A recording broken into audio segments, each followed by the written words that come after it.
must be honest here, I'd sort of forgotten quite how good Aaron Wan Bissaka was. And when I say forgotten, it really is that. I remember quite a few years ago that Match of the Day did a little segment. It was following a Crystal Palace match. They do the usual. They look at the goals. They look at any controversial refereeing decisions and all that type of stuff. And then they'll highlight a couple of individual players, won't they? And I remember one. I remember Alan Shearer dissecting Aaron Wan Bissaka's performance. And it was impressive. He played really, really well. And you came away thinking, well, this kid's got everything. To the point that I don't think I was massively surprised when he moved for 50-odd million pound, 45, 50 million pound, whatever it was.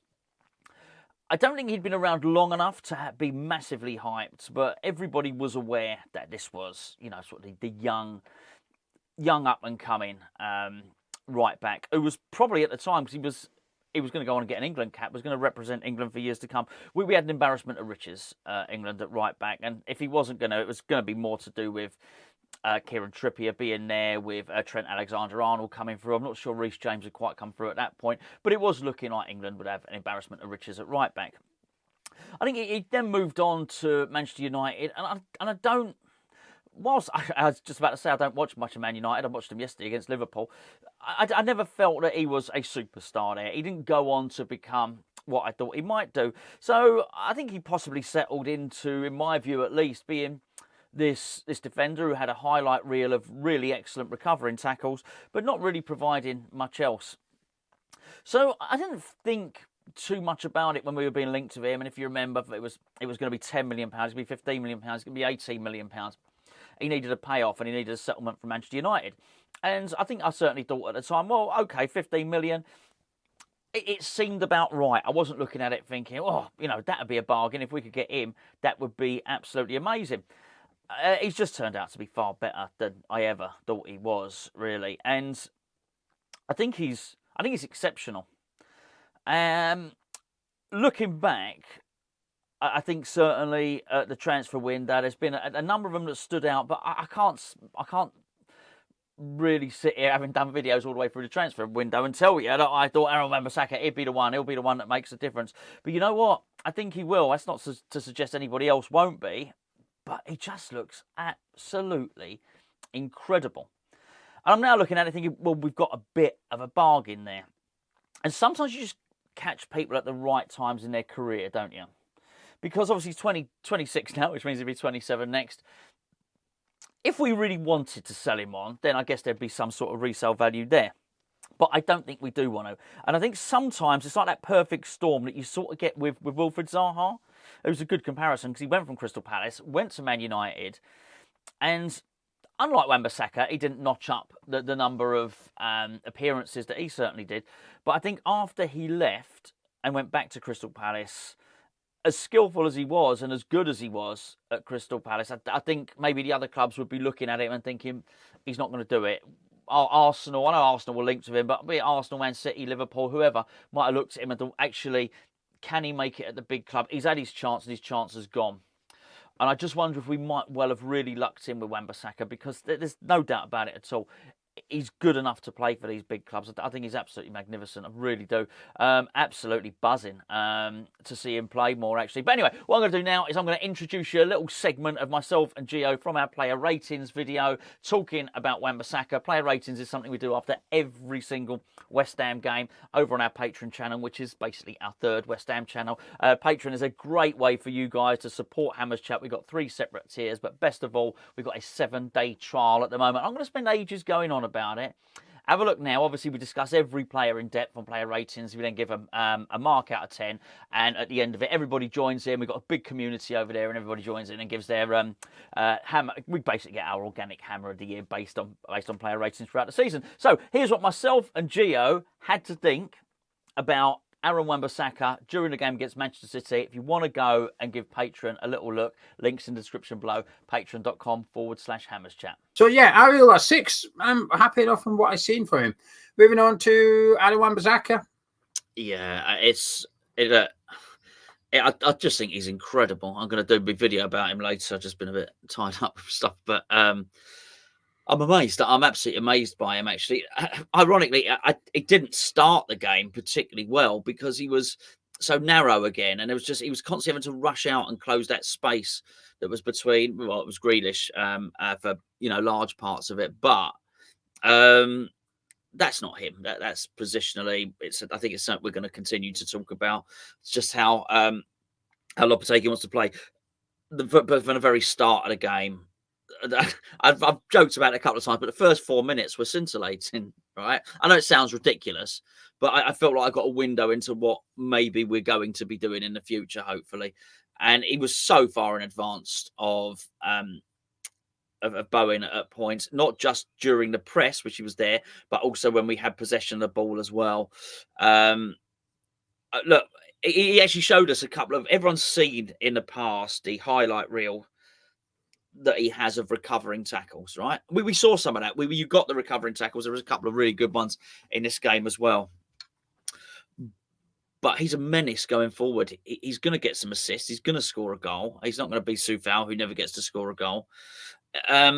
Strangely, having played for Man United, who are supposedly, meant to play this expansive football, and he's gone and done 4 years there or whatever it is, may well find that maybe a little bit like Jesse Lingard in that sense, or a few other players, that his real home is going to end up being at West Ham, and that's where he's going to be liberated and allowed to express himself, which sounds strange that maybe he didn't perhaps get to express himself at Manchester United, but I don't know. I don't watch all their games, of course. But he's going to be a defensive and attacking fullback here. I'm a little bit in awe of how good he is, actually, and to see him switch to left. If I hadn't seen it before, and he hadn't done it once before, see him get switched to left back, I thought, oh, okay, this is juicy. I don't mind a bit of this. Honestly, play him where you want. I watch him and I marvel at him, and I think, wow, imagine how good a midfielder he would have been if that had been his position from a kid. Do you know what I mean? You look at all the attributes he's got. He would have been an incredible central midfielder, an incredible one. So, but it's fine. Look, he ended up fullback was his position, and he's bloody good at it. But I'm amazed. I'm absolutely amazed by him. I cannot believe we got him for £15 million. He's had 2 transfer fees in his life. One of them was 45 million. One of them was 15 million. It was far closer to the other one than what we paid. I tell you that now. Really, really good. I don't know why everybody else wasn't in for him. I'm not talking Real Madrid or anything. Why wasn't it? Everybody else? Why wasn't he's that good? It seems like, I don't know. It seems like some secret that West Ham were let in on, but nobody else was or anything like that. I'm astounded by him. I did not expect after the transfer window to be looking at him and thinking, oh, out of all those transfers, whatever the 9 we've made, granted we've not seen an equal amount of all of the players, but if you'd have told me by the time that transfer is finished, West Ham are going to sign 9 players, going to be forwards, you're going to get your tricky winger, and you're going to get all the stuff you wanted, you're going to the midfielder that was Barcelona bound, and all of this stuff, and you're going to be most chuffed with Aaron Wan Bissaka and Max Kilman. I would have called you a madman, an absolute madman. I am thrilled, and I don't like not the transfer window, the international break anyway, right? I don't like it anyway. I'm even more annoyed about it because I don't get to see Aaron Wan Bissaka. I thought this season was going to be time for a Wes Fodringham loving, but it seems that that Lopetegui don't know his best goalkeeper. So it's going to have to be an Aaron Wan Bissaka loving this season now. I'm bowled over by him, Gio. What mark did you give him after all that? I gave him an 8. Okay. But he's amazing. 10 with all that plaudits. But it'll be a bigger speech when he's a 10. It tickles me. I feel like you've never watched Man United or something. I think maybe. I think Saturday was Aaron Wan Bissaka. I'm going to give him an 8 as well. By the way, I thought he had a really good game. Yeah, but you've seen everything that he did at Old Trafford. He's fantastic at dribbling. He's not the best at the back post in terms of defending. Bissaka back post. There was one cross he did in the first half which amused me because it was the Wan Bissaka cross, and it's the Soufal cross, wasn't it? Overhit. It was overhit but lofted. That's my criticism of Wan Bissaka's cross. He lofts them. It's constantly just loops. It's not. There's no pace or anything like that. the bit in the middle, he's fantastic at getting forward and getting into crossing positions. He's really good at, but it's just a little bit like I'll just loft it into the area. Not the end of the world when you've got Fulkrug and Souček in there, but when you've got Somerville in there, it's not ideal for him. But I thought he had a fantastic game. I think Man City caused them all sorts of bother with the De Bruyne and Jack Grealish link up, but they're going to cause teams issues with that because 1 minute Grealish is on the touchline, the next he's come inside and Kevin De Bruyne has gone out there. It's hard to mark and it's hard to decide who goes and gets which player unless you've sort of discussed it pre-match. I've got the feeling in the first 10 minutes there perhaps wasn't much of a plan there from West Ham because Wan Bissaka was at 6s and 7s. I thought Joe Bowen was at 6s and 7s, and a couple of occasions the left, well, I say left foot, he's not, but Rodriguez was coming out there to sort of try and help them on a couple of occasions as well. It just felt a little bit like we were struggling with the Grealish and De Bruyne partnership down that side. But in terms of Wan Bissaka, I thought he was fantastic. And, right at the end there, the last 10, 15 minutes, like you said, he's at the left wing back or left back. Maybe we're going 4-4-2 by this point. And he just goes forward. He just cuts inside. I think it was Bernardo Silva. He just completely skinned him and just kept dribbling as if like he's just taking on somebody that was like a nobody player or something. And just kept on drifting. He got out to the right-hand side because he cut all the way across the pitch and crossed it again.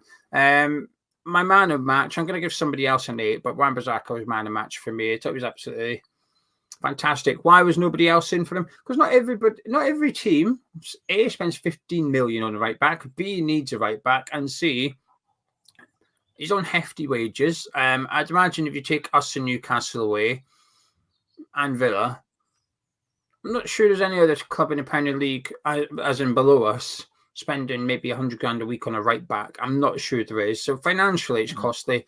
And lastly, D, Wan Bissaka was pretty picky about it. He was reluctant to come to West Ham. I'm not sure he would have accepted a move to Nottingham Forest or Brentford or something like that. So I think well, rightly so. He's too good. He's too good for them.